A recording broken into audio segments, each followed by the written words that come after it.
మీకు simple secret చెప్తా.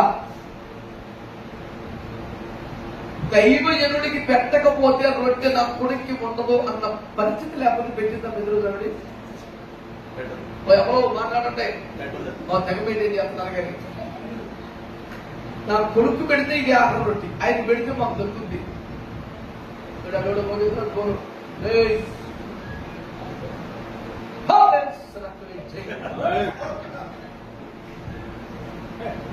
పట్టుకున్నా పాయింట్ ఏం చెప్పాను?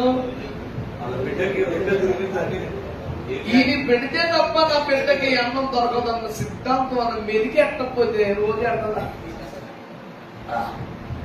వీళ్ళ కోసం ప్రార్థన చేస్తే తప్ప రొట్టి రాదన్న సిద్ధాంతం విని పెట్టకపోతే ఎక్కడ ఎవ్వడికి ఎక్కడ పెట్టాలో వెలిగి ఆయన బాగా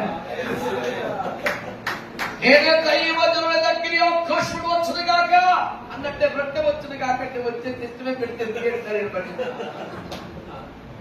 మనకి సత్వం కోసం ఏడవ తప్పదు, వాళ్ళకి మనకి ఇవ్వక తప్పదు. ఈ సిద్ధాంతం పెట్టకపోతే ఎవరు కుదురుకున్నాం అంతా ఆయన చిత్తం ఏసు రకమే చేస్తుంది.